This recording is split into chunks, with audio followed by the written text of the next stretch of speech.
Yes Prashanth చెప్పండి.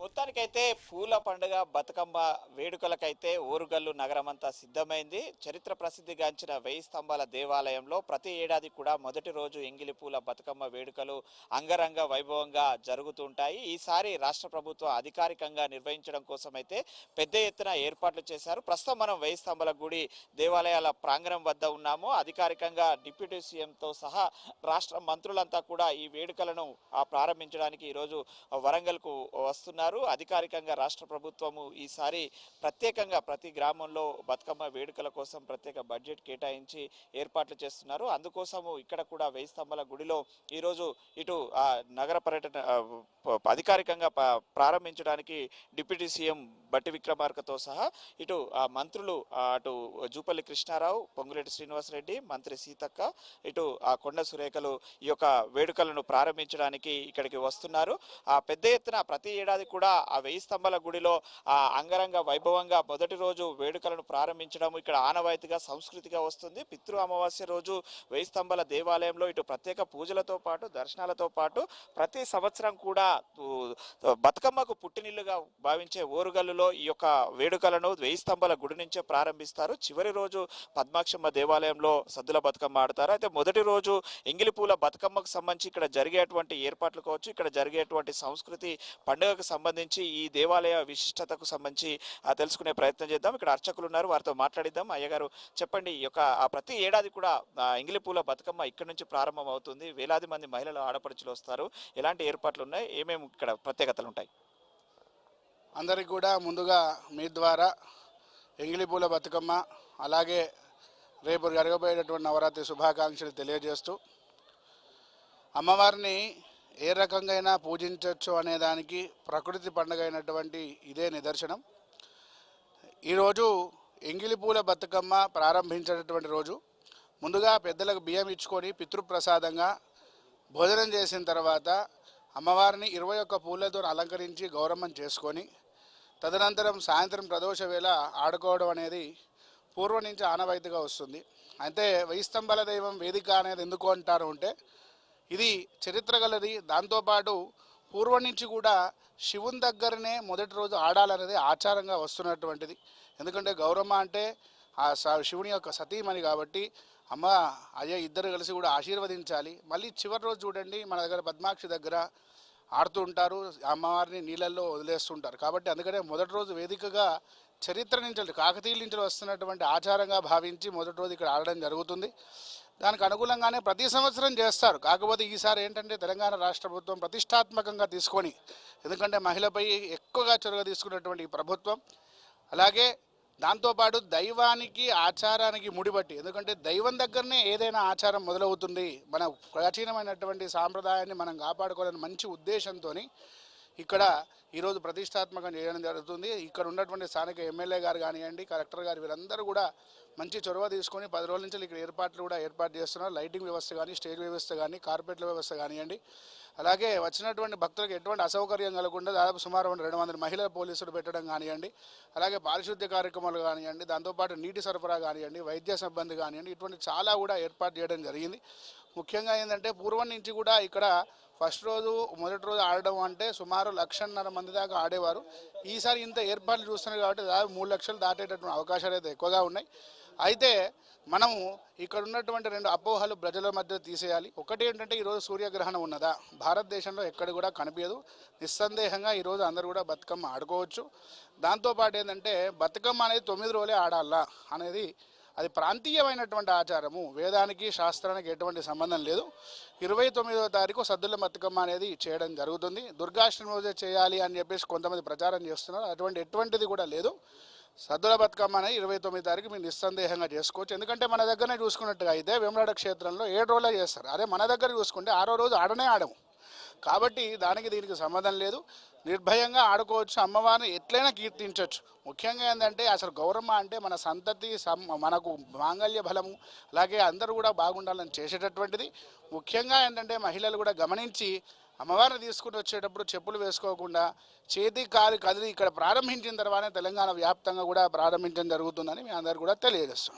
అంటే అమావాస్య రోజు ముఖ్యంగా ఇక్కడ నుంచి వేడుకలు ప్రారంభమవుతుంటాయి. ఇటు కాకతీయుల చరిత్ర, అదేవిధంగా కళా సంస్కృతి దేవాలయంతో పాటు సంస్కృతిని కాపాడుతున్న దేవాలయంగా కూడా వస్తుంది కదా అయ్యగారు. తరతరాలుగా వస్తున్నాయి. మీరు ప్రతి ఏడాది చూస్తుంటారు. మహిళలు ఏ ఏ సమయానికి వస్తారు, ఎలా ఆడుతుంటారు ఇక్కడ? సుమారు 5 ప్రాంతాల్లో ప్రారంభమవుతారు. ఆ వాడలో ఉన్నటువంటి అందరినీ పోగేసుకొని సుమారు వందలాది మంది బతుకమ్మలను తీసుకొచ్చుకొని అమ్మవారిది ముందుగా దైవ దర్శనం చేసుకోవాలి అనేది ఇక్కడ ఆనవాయితీగా వస్తున్నది. బతుకమ్మలని ఒక చోట శుభ్రపరిచి అక్కడ అమ్మవారిని బతుకమ్మని పెట్టిన తర్వాత గర్భగుళ్ళ దగ్గర వచ్చేసి స్వామివారి నమస్కారం చేసుకొని ఈ సంవత్సరం ఎంగిపూల బతుకమ్మని మిమ్మల్ని దర్శనం చేసుకొని అమ్మవారి చెంతకు వచ్చాము, మమ్మల్ని రక్షించు స్వామివారి నమస్కారం చేసుకున్న తర్వాత మనకి ఏదైతే బతుకమ్మ అనేటటువంటి పాటలు జానపద గీతాలు ఉన్నాయో అవి పాడుతూ వాళ్ళు ఆడుతూ ఉంటారు. అయితే రాను రానుగా ఏదైతే ఇప్పుడు వచ్చినటువంటి బాక్సుల ద్వారా సౌండ్ బాక్సుల ఆడుతున్నారు. అయితే అంతకుముందు ఏంటంటే ఒక గంట సేపు ఆడడం అనేది ఎక్కువగా అయిపోయేది. ఇప్పుడు అలా కాకుండా సుమారు 5 గంటలకు మొదలు పెడితే రాత్రి 10, 10:30, 11 గంటల వరకు కూడా వరకు ఒక ఆనందంతో, ఎందుకంటే అమ్మవారిని మేము తీసుకొచ్చాము అనే ఆనందంతో ఆడడం కూడా జరుగుతున్నది. అలాగే ఏంటంటే ముఖ్యంగా మహిళలలో బాలికలు ఎక్కువగా, ఎందుకంటే పెళ్లి కాని పిల్లలు కూడా ఏంటంటే ఇవన్నీ చూసి నేర్చుకొని చిన్నతనం నుంచలే నిన్నటి రోజున చూసినట్టుగా అయితే మన దగ్గరనే ఇక్కడ ప్రాచీనమైనటువంటి కోనేరులో కూడా బొడ్డెమ్మ నిమజ్జనం చేయడం జరిగింది. అట్లా పిల్లలలో మనం చైతన్యం తీసుకురావడానికి అసలు మహిళలు ఏం చేయాలి, ఏ ద్వారా ఎదగాలి అనేది కూడా తెలుస్తుంది. ఎందుకంటే అన్నీ తెలుసుకునే వాళ్ళే సర్వగుణ సంపన్నురాలే మహిళ అని చెప్పేసి మనకు చెప్తున్నారు. కాబట్టి ఇది మనకు ప్రాచీనమైనటువంటి సాంప్రదాయాన్ని కాపాడుకుంటారు. ఇటువంటి దేవాలయ ద్వారా ఏమిటంటే శివుడు అనేవాడు ఇక్కడ ఉన్నాడు, శివుడు ద్వారా ప్రత్యేకమైనటువంటి స్థానం అమ్మవారికి ఉన్నది. దాంతోపాటు ఏంటంటే బతుకమ్మ అంటే ప్రత్యేకంగా శివాలయంలో ఆడాలి అనేది వాళ్ళకి తెలపడానికి వాళ్ళ అమ్మగారు కానీ వాళ్ళ తల్లిదండ్రులు కానీ అట్లా ఇక్కడ వచ్చి ఆడడం జరుగుతుంది. లక్ష్మీ స్వరూపంగా కొలిచేటువంటి పార్వతీదేవి శివుని సన్నిధిలో ఈ వేడుకలు జరగడము, మీ ఉదయం నుంచి కూడా ఎలాంటి పూజా కార్యక్రమాలు నిర్వహిస్తారు? అంటే ప్రత్యేకంగా ఈ అమావాస్య రోజు జరిగే కార్యక్రమాలు ఏమేమి ఉంటాయి? ముందుగా స్వామివారికి నిత్యం పూజ జరుగుతుంది. అమావాస్యతో గడిపినటువంటి ఆదివారం ఈరోజు రావడం. ఆదివారం అమావాస్య అంటే అందరూ చెడుగా భావిస్తారు. ఎవరికి కూడా ఆరోగ్య సమస్యలు ఉంటే ఈరోజు కనీసం శివ దర్శనం, శివాభిషేకం, శివుని పూజ చేసుకుంటే అది తొలగిపోతుంది. ఆరోగ్యకారుడు భాస్కరుడు అయితే ఐశ్వర్యకారుడు శివుడు. ఈ రెండు ఒకటే రోజు సంతతిలో రావాలి అంటే అది ఆదివారం అమావాస్య పూజ చేయాలి. అయితే ఈరోజు మన దేవాలయంలో ముందుగా గణపతి పూజ తదనంతరం స్వామివారికి నవగ్రహ పాశుపతం చేయడం జరిగింది. నవగ్రహ పాశుపతం ఎందుకు ప్రతిసారి చేయరు కదా అని అంటే అమావాస్యకు పౌర్ణమికి ఒక్కొక్క పాశుపతం చేయడం జరుగుతుంది. అందులో భాగంగానే నవగ్రహ పాశుపతం, ఎటువంటి నవగ్రహ దోషాలు ఉండకూడదని స్వామివారిని కూడా రజత ముఖంతోనే దర్శనించడం కూడా జరిగింది. తదనంతరం ఏంటంటే పెద్దలకు బియ్యం ఇచ్చుకునేది సుమారు వందలాది మంది వచ్చి దేవాలయంలోతో పాటు ఇక్కడ దేవుని కూడా దర్శనం అవుతుంది, మా పితృప్రదేశాల యొక్క అనుగ్రహం మాకు ఉంటుందని చెప్పేసి అనాదిగా వస్తున్నటువంటి ఆచార వ్యవహారాలని బియ్యము, పప్పు, ఉప్పులన్నీ పట్టుకొచ్చి వాళ్ళ పెద్దల పేర్లు చెప్పి బ్రాహ్మణులకు దానం ఇస్తున్నారు. ఇప్పటివరకు కూడా మాధ్యాహ్నిక సమయంలో మహాహారతి మంత్రపుష్పంతో పూజలు ముగిస్తాయి. మళ్ళీ ప్రదోష కాలంలో 4 గంటల నుంచి మళ్ళీ పూజలు కూడా చేస్తారు. అయితే దీనికి ముఖ్యంగా ఏంటంటే ఈరోజు విశేషంగా 5 మంత్రులు ఒక్కటేసారి రావడం అనేది, ఎందుకంటే చరిత్ర గల దేవాలయము, దాంతోపాటు తెలంగాణ ప్రభుత్వంలో మనకు కొత్తగా ఏర్పడినటువంటి ప్రభుత్వం తర్వాత ఒక్కటేసారి ఇంతమంది రావడము, దాని ద్వారా ఏంటంటే దేవుని యొక్క పూజల విశేషాలు అందరికి తెలవడము, అలాగే మహిళలు అలాగే అందరినీ కలుపుకొని పోవడం, ఇవన్నీ కూడా జరుగుతున్నాయి. కాబట్టి ప్రదోషంలో వాళ్ళు వచ్చిన తర్వాత కూడా వారి చేతులను కూడా పూజ చేయడం, బిల్వార్చనటువంటి పూజలు చేయిస్తాము. తదనంతరము జ్యోతి ప్రజ్వలన చేసి ఇక్కడ ఉన్నటువంటి ఏదైతే ఉత్సవాలు, బతుకమ్మ ఉత్సవాలు ఇక్కడి నుంచి ప్రారంభించడం అనేది జరుగుతుంది. అంటే ప్రతి ఏడాది కూడా అనాదిగా కాకతీయుల కాలం నుంచి కూడా మొదటి రోజు బతుకమ్మ మన వేయి స్తంభాల గుడి నుంచే జరుగుతుంది. ఈసారి రాష్ట్ర ప్రభుత్వం అధికారికంగా మంత్రులు వస్తున్నారు. అయితే తెలంగాణ సంస్కృతికి నిలువుటద్దంగా నిలుస్తున్న బతుకమ్మ వేడుకలు ఇక్కడ నుంచి ప్రారంభం కావడం ఎలా చూడొచ్చు గారు? ఎలా చూడొచ్చు అంటే నిజానికి కూడా వాస్తవానికి కూడా బతుకమ్మ అనేది వరంగల్ జిల్లాకు ఒక ఆయువు పట్టైనటువంటిది. అంటే పూర్వము మనం ఉద్యమ సమయాలు చూసుకుంటే కాలానికి సమయానికి సంబంధం లేకుండా మన యొక్క సంస్కృతిని చాటి చెప్పేలా ఎన్నోసార్లు బతుకమ్మలు ఆడడం జరిగింది.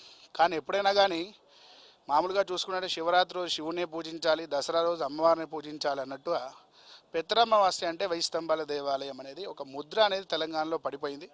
కాబట్టి దాన్ని మనం మనజాలు తీసుకోవాలి.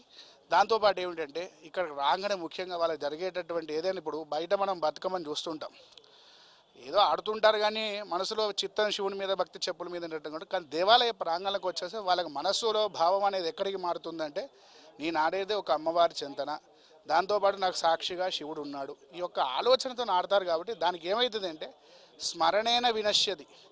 ఆ యొక్క మాట వల్ల ఏమవుతుందంటే భక్తి భావంతో పాటు వాళ్ళకు ఉన్నటువంటి ఏదైనా చెడు గుణాలున్నా పోతాయి. అది మనం చూస్తున్నాము. ముఖ్యంగా ఆ వేయి స్తంభాల దేవాలయంలో ఈ యొక్క వేడుకలకు సంబంధించి కాకతీయుల కాలం నుంచి అనాదిగా ఈ యొక్క అంగరంగ వైభవంగా వేడుకలు నిర్వహించడము చూస్తున్నాము. ముఖ్యంగా దేవాలయ ప్రాంగణం అంతా కూడా మంత్రులు రాక కోసం అయితే అటు గ్రీన్ కార్పెట్లు పరిచి మొత్తం స్టేజీ లైటింగ్స్ కూడా ఏర్పాట్లు చేస్తున్నారు. ప్రతి ఏడాది కూడా ఇక్కడ అంగరంగ వైభవంగా చేస్తుంటారు. కానీ ఈ ఏడాది ఎస్పెషల్లీ ఆ మంత్రులు అటు డిప్యూటీ సీఎం బట్టి విక్రమార్కతో పాటు పెద్ద ఎత్తున మంత్రులంతా కూడా తరలి రావడంతో ఈ యొక్క ఆ వేడుకలను కళ్ళారా చూడాలని మాత్రము భక్తులు ఇక్కడికి లక్షలాదిగా తరలి వచ్చి బతుకమ్మను ఆడి పాడుతూ ఉంటారు. ఈ ఆట పాటను చూడడానికి కూడా వివిధ జిల్లాల నుంచి వివిధ ప్రాంతాల నుంచి కూడా తరలి వస్తూ ఉంటారు.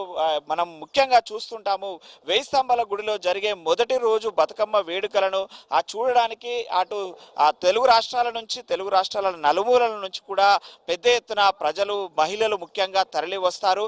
ఇక్కడ ఆడి పాడుతూ ఉంటారు. ఇక్కడికి ఇక్కడ స్థానిక మహిళలతో పాటు చుట్టాలు అటు సుదూర ప్రాంతాల నుంచి కూడా ఎస్పెషల్లీ ఫస్ట్ డే ఆడడం కోసం అయితే ఇక్కడికి తరలి వస్తూ ఉంటారు. ఎందుకంటే ఆ వేయి స్తంభాల గుడిలో మొదటి రోజు జరిగే బతుకమ్మ వేడుకల్లో పాల్గొనాలనేది చాలా మంది కోరికగా ఉంటుంది. ఆ కోరికను తీర్చడం కోసమైనా ఇక్కడికి పెద్ద ఎత్తున తరలి వస్తూ ఉంటారు.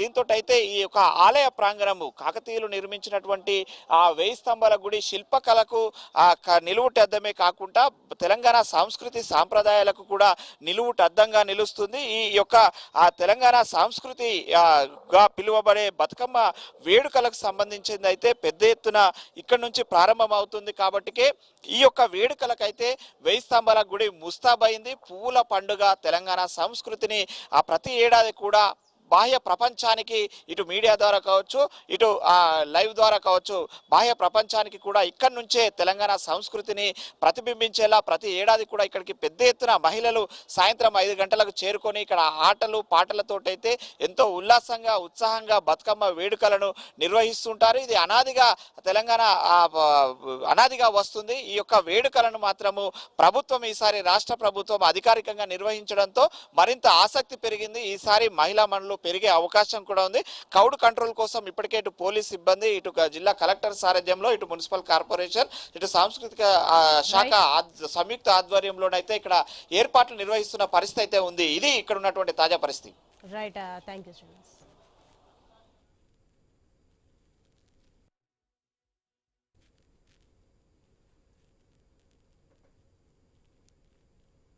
నమస్తే, వెల్కమ్ టు స్పెషల్ డ్రైవ్. తెలంగాణలో